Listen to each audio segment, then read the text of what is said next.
you want to kick it off or Is it on? I'll do it? Yeah. Oh, I mean, you go. This is why on Joe Rogan they say like, "Oh, are we on?" You Right, don't know. yeah. Like, it's probably better just to have it going so you don't even know. This is Will Liptak and Brian Rosen. Welcome to the. Go ahead. Sorry.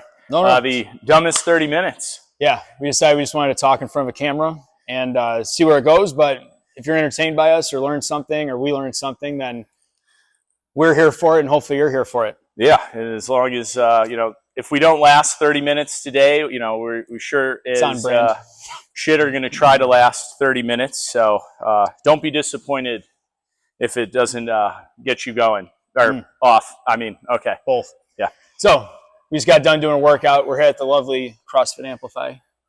Thank with you, Indy. Mike Kyle, our special guest, Indiana Jones. But yeah, the workout we just did, we're sweating or probably look terrible from 15 minutes, right? Yes, 15 minutes. 15-minute AMRAP, as many reps as possible. Where we do, today we did 23 wall balls, but essentially we do a set of wall balls, and then for the rest of 2 minutes, you just walking lunge until that 2 minutes is up. Then you do another set of wall balls. We've been doing this as a progression for the past 4 weeks. We start off at 20 wall balls, and then each week we would add one more wall ball to it, kind of build the stimulus of getting better at squatting, leg endurance, and then just see how far we could push it. I've noticed benefits over the past 4 weeks. Yeah, without fail. It's definitely helped us to improve our endurance. That I'd say there's a slight aerobic component to it versus just running or riding a bike or something super monotonous. But the setup, besides the time frame and rep scheme that Will gave, it's a 10-foot target, and our wall balls are 20 pounds. So they're decently weighted balls. So you have to think before you catch it, otherwise you're going to take it to the face. So. Yeah, that's never fun. Be bleeding the rest of the day. Yeah, the thing, I forget why we exactly started it. You remember? You might have just been bored one day and decided to put together something that was tough. But the idea was endurance and just, I know one reason why was because Murph was just a couple weeks ago, but on Murph, it's 300 air squats you end up doing. And we were doing Murph prep for the previous month or two here at Amplify. And the squats ended up being some of the hardest shit that I've had to do in a workout in a while. Just doing high reps of air squats is very taxing. So I think that was part of my thought process of it is if we do something like this where you're just constantly moving, you're not stopping lunging or squatting. I'll post a video over this talk or underneath this talk so you guys can see us do it in a time-lapse format. But it's just constant 15 minutes of squatting or lunging. Yep.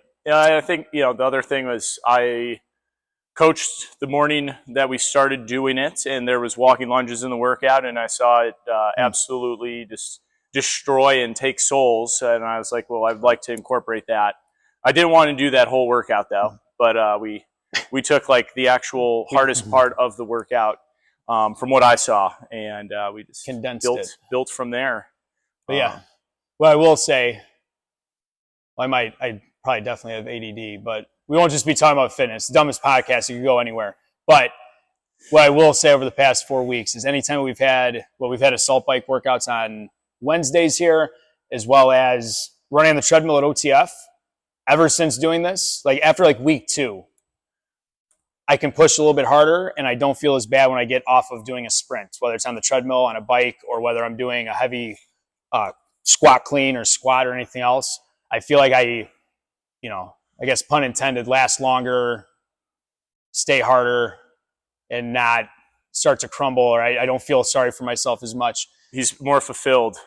Yeah, I feel like I can hold on longer.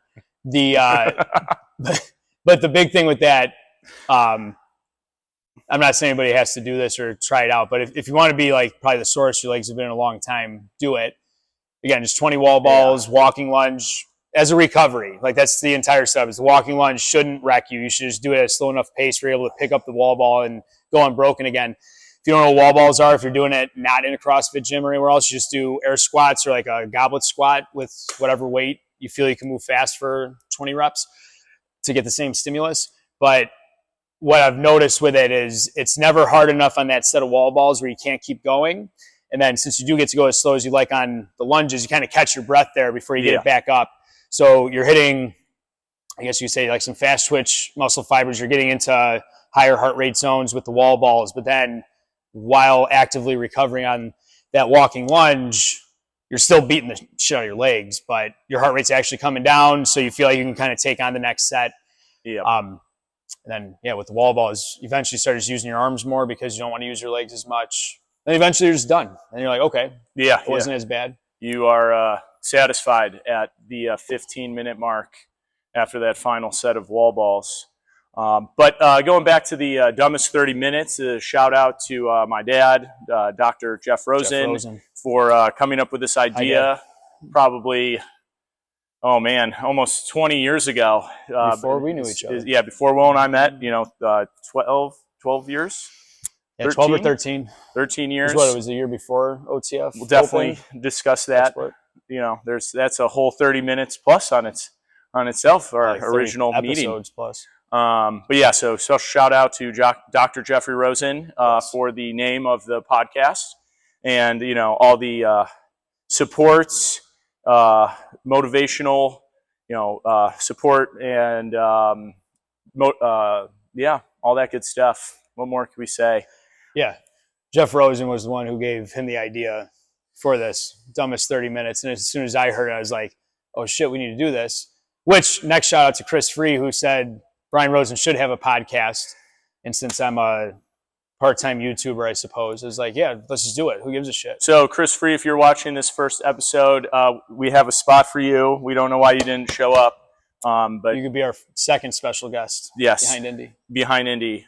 We don't know where we're going to go with this. So probably just start ranting about something else. I think it's time to introduce our first segment that probably do weekly or bi-weekly, the WWE segment. Any big things going on this weekend? Big storylines that we want to let the masses know about? Money in the Bank tonight. I don't know who's going to win the actual Money in the Bank match. Who is in Money in the Bank tonight? Oh, man. Put me on the spot. LA Knight. Yeah.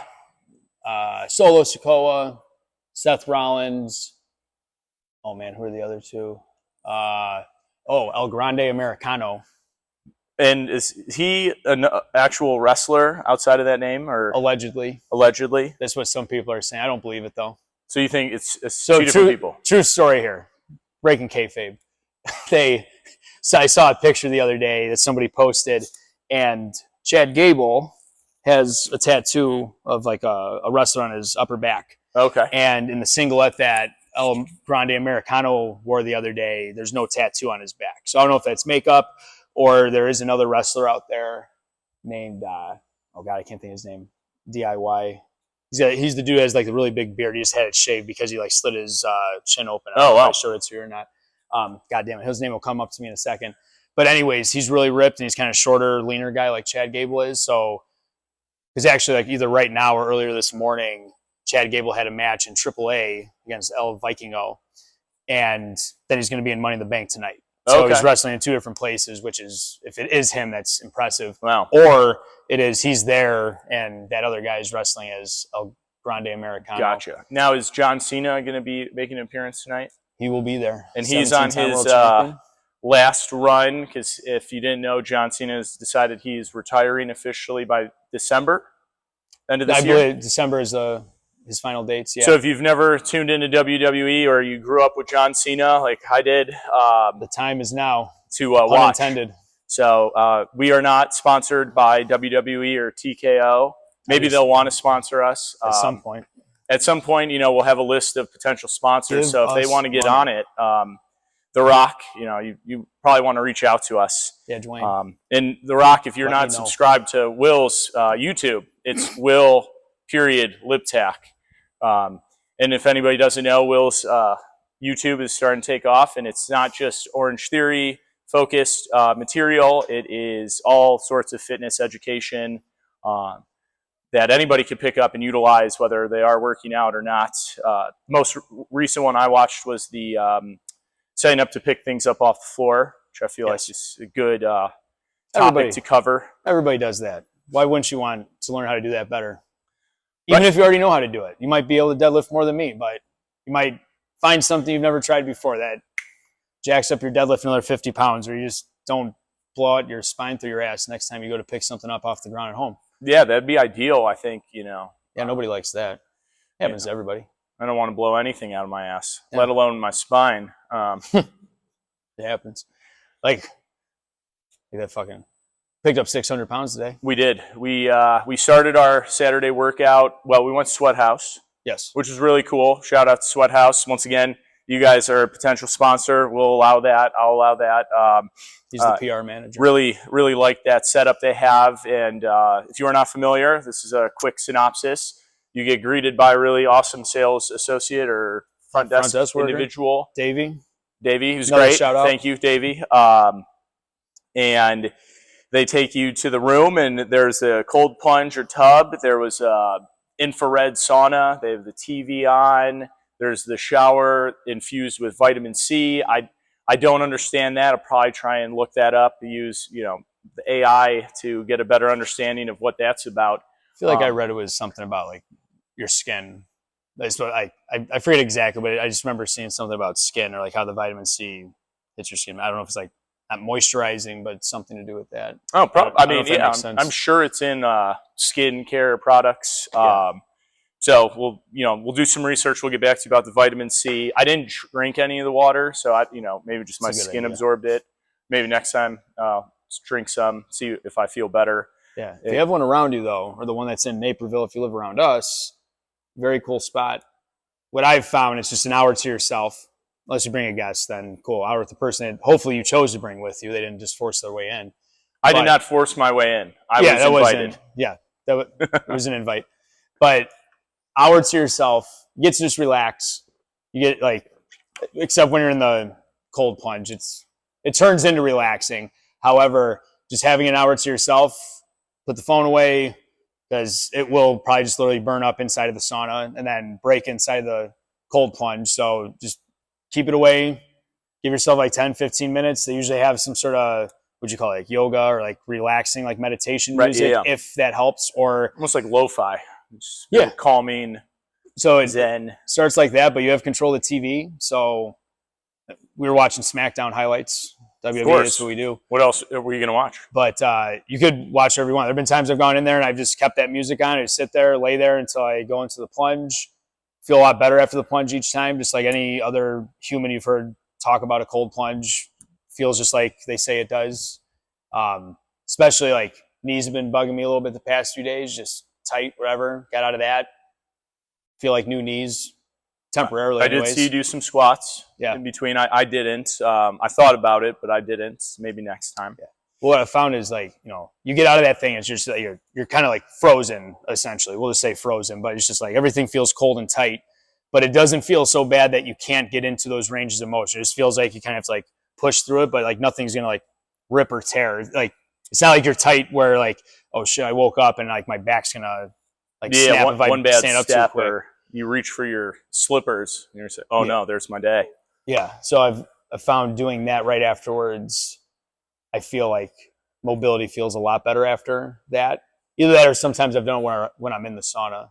I wasn't trying to like squat over you or like in your way when you were in there too. You don't have to ask. In the future, squat away, squat in front of me.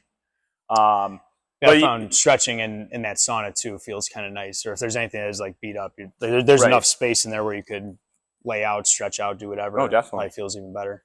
So we did the Sweat House, and then we came here, started the warm-up was essentially just picking the bar up off the rack without moving, promoting what's known as post-activation potentiation, PAP. And essentially you're overload, we'll say the nervous system for more weight, get your body, we'll say primed up, or this potentiation. And then when you go to lift a little bit lighter weights, you feel better, your body's more geared to attack essentially. So, in great fashion that we went 0 to 60. So plus a 0. Yeah. Yes. At first it was, all right, let's do more than 500. And then just kept going. It's like, well, let's do 585. And, of course, between the two of us, Will decided to say, let's just do 6. So we both. I feel like you're on the cusp of a number, an even number, it's not an OCD thing, but 585 does not sound as cool as 600. If I told any of you, like, oh yeah, I put 585 on my back, you'd be like, oh, that's cool. If I say 600, I feel like there's going to be a few more wows out of that than 585. I mean, I even wowed when he brought it up, but we both did it, held it for almost 10 seconds or so, and no spines came out of asses, which was great. Yeah. And then we took a little bit of time off. We cleaned all that shit off the bar, and then we front squatted, sets of 3. Yep. I don't know how many we did. I think at least like 7 or 8. 7 or 8 sets of 3. We topped out at 295. Yeah, we're trying to move fast on those. Again, because lifting that heavy weight first, you just imagine this, you can apply it to life, but you do something very hard, and then you go back to something a little bit easier, lighter, and you're like, all of a sudden, like, oh, this doesn't seem like much. So, especially if you're going for speed or you just want to move quick through some reps, you don't feel like going super heavy, like doing that heavy hold beforehand, I felt way more primed to just move fast. So, but we built up to 295 for sets of 3. Some people, no pause at the top at all. It was just like up, go right back down. Felt good. I'd say some people who may not be aware of PAP, you actually probably do it here at AMP or CrossFit in general. If you have your strength portion and your back squatting, or we're doing some weightlifting, and then in the WOD there's a lighter weight, or we're squatting and we have cleans and it's much lighter. Your body's primed for that heavier load, so it's going to be much easier to move that lighter weight. So you may already be doing it to some degree without knowing, which is even better than trying to actively do it. Yeah, that's a way better analogy than what I used before. Just life in general. If you've done a workout at all, any type of group workout, whether like just CrossFit, you back squat, very good chance you're doing something lighter on the barbell during the Metcon. So as soon as you get into the workout, you're doing a 95-pound bar, even though you're just back squatting 155. That 95 feels a lot easier. You're like, oh, okay. Thank God I squatted that. So like, that's it. That's PAP. Sorry. It's our subtle way of telling you to lift more fucking weights. Be a better human. Nothing wrong with being slightly conservative, but if you want to make that WOD a little bit easier, do yourself a favor and push your strength piece maybe a little bit more. Not only are you going to ultimately get stronger in the long run, but you're more primed and ready for the workout with the barbell stuff, or even if it's body weight stuff for that matter. So we did the front squats, and then we did glute ham raises. So a lot of people use that machine or device here at AMP for sit-ups, but it's actually, I believe it's truly intended to do the glute ham raise, which is like doing a hamstring curl at the, your global gym, but you're using your own body weight, and it works the hamstrings, the posterior chain. So it's like doing bicep curls, but with your legs. Just trying to get her to do one. Demonstrate. Gotcha. Didn't work. She freaked out. So we did like 4 sets, trying to get like 10 reps. And that makes for me, my hamstrings just feel like nice and thick, which I don't ever complain about that. But definitely was feeling that for sure. How'd those go for you? No, it's the first time I've done without a PVC pipe. Realized I wasn't doing them right for the past however many years. But usually I put a PVC pipe down so I could hold on to it and help get myself up. But then Brian showed me, got to keep that pad further away so your knees can fit underneath. And that made a huge difference. I was able to be a little bit snappier with it.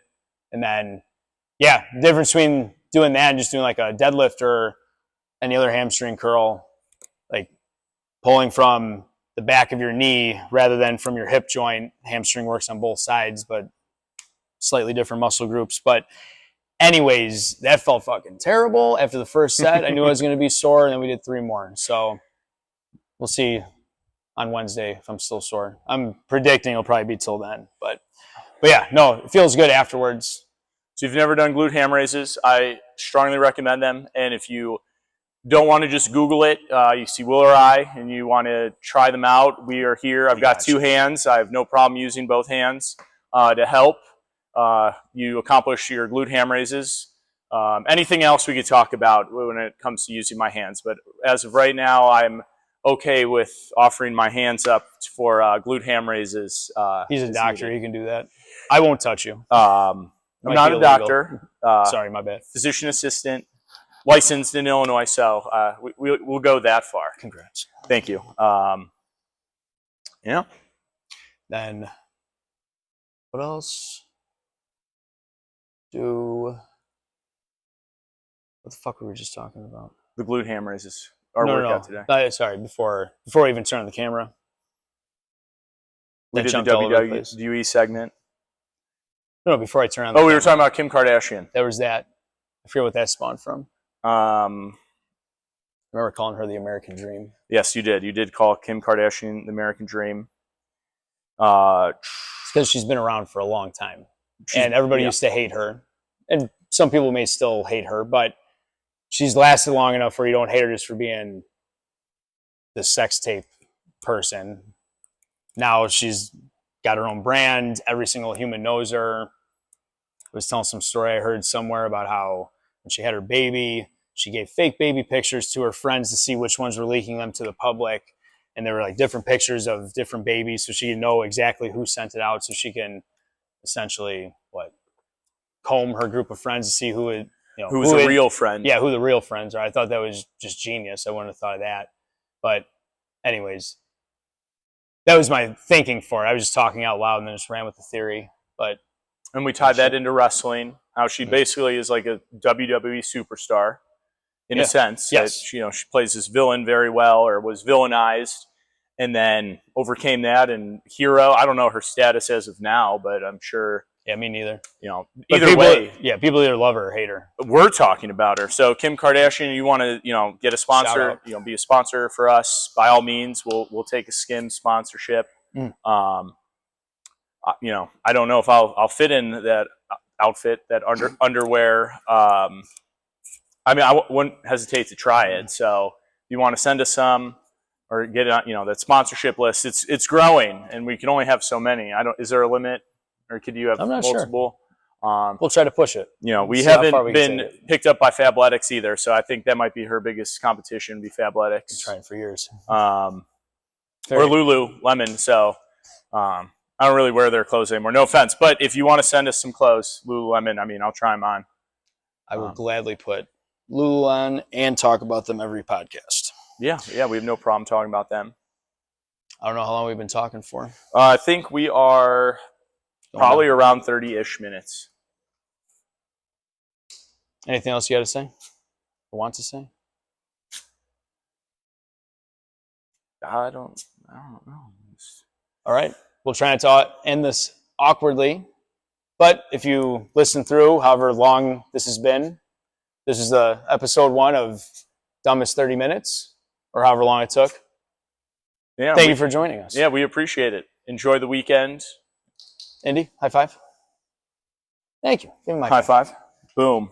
Send off. Ooh. Let's see how long it went. Oh my God, my legs. I think my biggest issue. 23.